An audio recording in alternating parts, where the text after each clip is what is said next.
Profetas e Reis, capítulo 44. Na cova dos leões. Quando Dário, o Medo, subiu ao trono anteriormente ocupado pelos reis babilônios, tomou logo medidas no sentido de reorganizar o governo. Ele constituiu sobre o reino a 120 presidentes, e sobre eles 3 príncipes, dos quais Daniel era um, aos quais estes presidentes dessem conta, para que o rei não sofresse dano. Então mesmo Daniel se distinguiu destes príncipes e presidentes, porque nele havia um espírito excelente. O rei pensava constituí-lo sobre todo o reino. As honras concedidas a Daniel excitaram o ciúme dos líderes do reino, e eles procuraram a ocasião de queixa contra ele. Mas não podiam achar, porque ele era fiel e não se achava nele nenhum vício nem culpa. A irrepreensível conduta de Daniel excitou ainda mais a inveja dos seus inimigos. Nunca acharemos ocasião alguma contra este Daniel.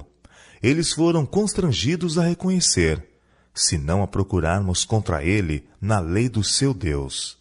Então presidentes e príncipes, em mútuo conselho, traçaram um plano pelo qual esperavam conseguir a destruição do profeta. Eles se determinaram pedir ao rei a assinatura de um decreto que iriam preparar, proibindo que qualquer pessoa no reino fizesse alguma petição a qualquer deus ou a qualquer homem, que não a Dário, o rei, pelo espaço de 30 dias. A violação deste decreto seria punida, lançando-se o transgressor na cova dos leões. De comum acordo, os príncipes prepararam o referido decreto e apresentaram-no a Dário para que este o assinasse. Apelando à sua vaidade, eles o persuadiram de que a execução deste decreto lhe acrescentaria grande honra e autoridade. Ignorando o sutil propósito dos príncipes, o rei não percebeu a animosidade deles no edito e, cedendo à sua lisonja, assinou.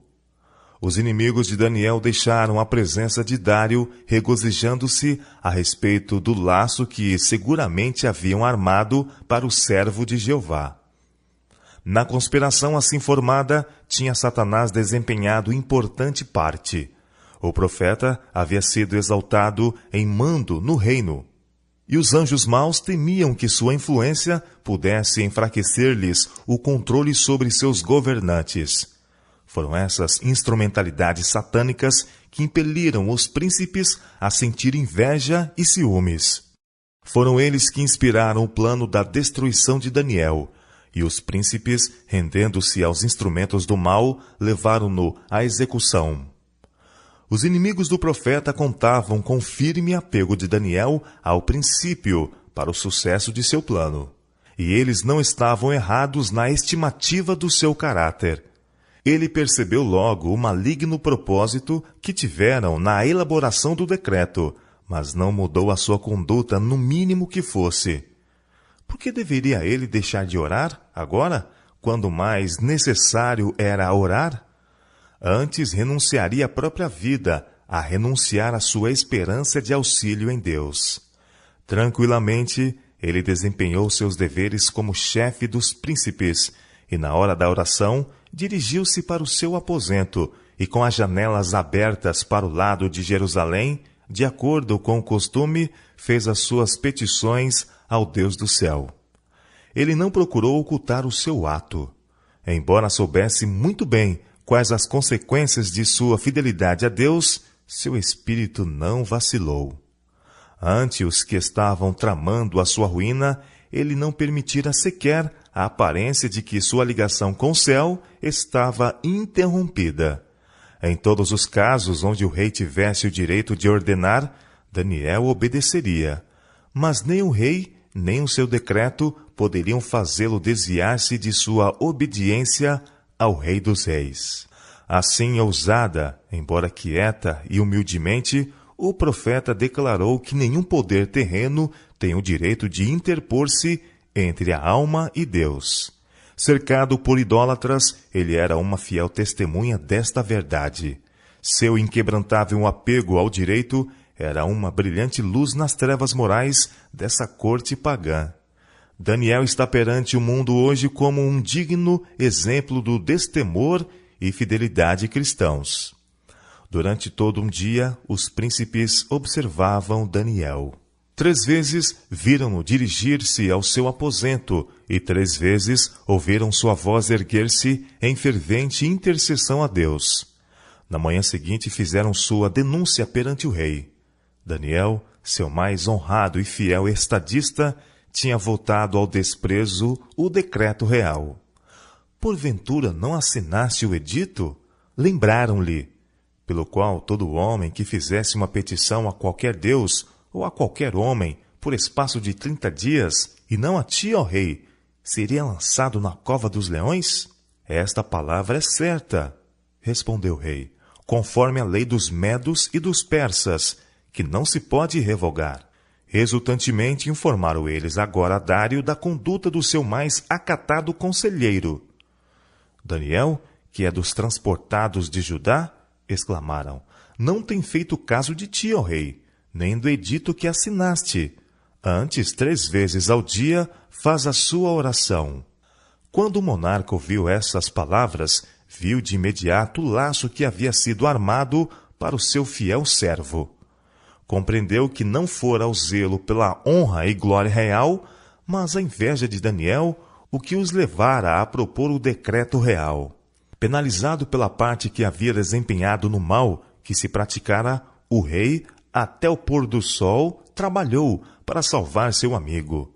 Os príncipes, prevendo este esforço da parte do rei, vieram a ele com as palavras: Sabe, ó rei, que é uma lei dos medos e dos persas, que nenhum edito ou ordenança que o rei determine se pode mudar. O decreto, embora feito de afogadilho, era inalterável e devia produzir os seus efeitos. Então o rei ordenou que trouxesse a Daniel e o lançassem na cova dos leões. E, falando o rei, disse a Daniel: O teu Deus, a quem tu continuamente serves, ele te livrará. Uma pedra foi posta na boca da cova, e o próprio rei a selou com o seu anel e com o anel dos seus grandes, para que se não mudasse a sentença acerca de Daniel. Então o rei dirigiu-se para o seu palácio, e passou a noite em jejum, e não deixou trazer à sua presença instrumentos de música, e fugiu dele o sono. Deus não impediu os inimigos de Daniel de lançarem-no na cova dos leões. Ele permitiu que anjos maus e homens ímpios chegassem a realizar o seu propósito. Mas isto foi para que pudesse tornar o livramento do seu servo mais marcante e mais completa a derrota dos inimigos da verdade e da justiça. A cólera do homem redundará em teu louvor, o salmista testificou. Graças à coragem deste único homem, que escolheu seguir o direito antes que a astúcia, Satanás devia ser derrotado e o nome de Deus exaltado e honrado. Logo na manhã seguinte, o rei Dário dirigiu-se depressa para a cova e chamou por Daniel com voz triste. Daniel, servo do Deus vivo, dar-se-ia o caso que o teu Deus, a quem tu continuamente serves, tem podido livrar-te dos leões? A voz do profeta respondeu: Ó rei, vive para sempre. O meu Deus enviou o seu anjo e fechou a boca dos leões, para que não me fizesse dano, porque foi achada em mim inocência diante dele, e também contra ti, ó rei, não tenho cometido delito algum. Então o rei muito se alegrou em si mesmo, e mandou tirar a Daniel da cova, e nenhum dano se achou nele, porque crera no seu Deus. E ordenou o rei, e foram trazidos aqueles homens que tinham acusado Daniel, e foram lançados na cova dos leões, ele, seus filhos e suas mulheres, e ainda não tinham chegado ao fundo da cova, quando os leões se apoderaram deles, e lhes esmigalharam todos os ossos. Uma vez mais foi baixada uma proclamação da parte de um governador gentil, exaltando o Deus de Daniel como o verdadeiro Deus. O rei Dário escreveu a todos os povos, nações e gentes de diferentes línguas que moram em toda a terra: A paz vos seja multiplicada. Da minha parte, é feito um decreto, pelo qual em todo o domínio do meu reino os homens tremam e temam perante o Deus de Daniel, porque ele é o Deus vivo e para sempre permanente. E o seu reino não se pode destruir. O seu domínio é até o fim. Ele livra e salva e opera sinais e maravilhas no céu e na terra. Ele livrou Daniel do poder dos leões. A ímpia oposição ao servo de Deus estava agora completamente quebrada. Este Daniel, pois, prosperou no reinado de Dário e no reinado de Ciro, o persa. E mediante associação com ele, esses monarcas pagãos foram constrangidos a reconhecer o seu Deus como o Deus vivo e para sempre permanente, e o seu reino não se pode destruir. Da história do livramento de Daniel, podemos aprender que em tempos de provação e tristeza, os filhos de Deus devem ser precisamente o que eram quando suas perspectivas brilhavam de esperança e estavam cercados de tudo o que poderiam desejar. Daniel na cova dos leões foi o mesmo Daniel que esteve perante o rei como o principal entre os ministros de Estado e como profeta do Altíssimo. Um homem cujo coração se firme em Deus será na hora de sua maior prova o mesmo que era em sua prosperidade, quando a luz e o favor de Deus e do homem incendiam sobre ele. A fé alcança o invisível e se apega a realidades eternas. O céu está mais próximo daqueles que sofrem por amor da justiça. Cristo identifica os seus interesses com os interesses do seu fiel povo. Ele sofre na pessoa dos seus santos, e seja o que for que toque em seus escolhidos, toca nele.